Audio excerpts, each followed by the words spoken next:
Assalamualaikum warahmatullahi wabarakatuh. Perkenalkan, nama saya Saila Reni Agnesa dengan NIM 230303018 dari Prodi Pendidikan Geografi Rombol A Angkatan 2023. Di sini saya akan mempresentasikan hasil pengerjaan saya untuk mata kuliah perencanaan wilayah.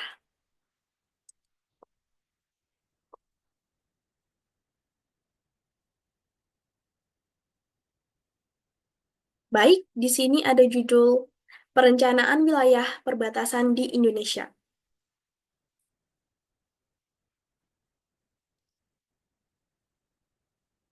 Pengertian wilayah perbatasan dan sebaran di Indonesia. Wilayah perbatasan adalah wilayah negara kesatuan Republik Indonesia yang secara geografis bersinggungan langsung dengan garis batas antar negara. Kawasan ini meliputi kawasan berbatasan darat dan laut yang merupakan batas berakhirnya kedaulatan penuh dari pemerintah Indonesia terhadap wilayahnya.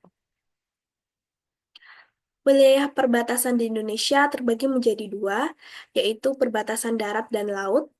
Indonesia memiliki perbatasan darat dengan tiga negara, meliputi negara Malaysia, negara Timor Leste, dan negara Papua Nugini. Perbatasan darat ini terletak di tiga pulau utama, di Kalimantan berbatasan dengan Malaysia, kemudian di Papua berbatasan dengan Papua Nugini, dan di Timor Leste berbatasan dengan Timor. Lanjut, sementara itu perbatasan laut di Indonesia berbatasan langsung dengan 10 negara, meliputi Singapura, Vietnam, Malaysia, Filipina, India, Thailand, Palau, Australia, Timor Leste, dan Papua Nugini. Kemudian terdapat dasar hukum dan kebijakan. Untuk dasar hukum perencanaan, terdapat Undang-Undang Nomor 26 Tahun 2007 tentang penataan ruang, yaitu mengatur pemanfaatan ruang secara berkelanjutan termasuk kawasan berbatasan sebagai bagian dari wilayah strategis nasional.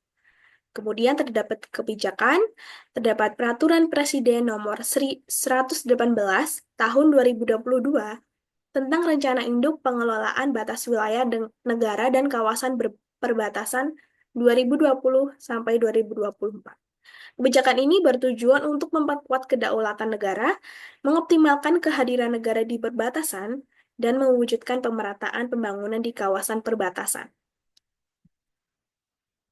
Kemudian terdapat tujuan perencanaan. Yang pertama, menjaga integrasi dan kedaulatan wilayah. Tujuan utama adalah menjaga keutuhan dan kedaulatan wilayah Indonesia dengan memperkuat pengelolaan batas wilayah dan memastikan keamanan nasional. Kemudian yang kedua terdapat meningkatkan kesejahteraan masyarakat perbatasan, yaitu membangun kawasan perbatasan secara berimbang, terpadu, dan komprehensif untuk meningkatkan kesejahteraan rakyat di wilayah perbatasan.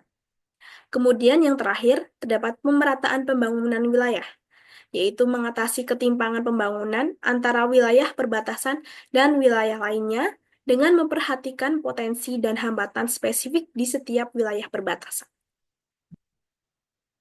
Terdapat tantangan perencanaan. Yang pertama ada pengelolaan sumber daya alam yang kurang optimal. Yang kedua terdapat pertahanan dan keamanan. Yang ketiga terdapat keterisokasian dan keterbatasan wilayah. Yang keempat terdapat keterbatasan anggaran. Kemudian terdapat strategi perencanaan. Yang pertama mempertegas pembangunan dan menjaga batas wilayah negara. Nah, pengamanan batas wilayah itu dapat meningkatkan keamanan di perbatasan untuk mencegah pelanggaran kedaulatan dan memperkuat posisi Indonesia di kawasan perbatasan.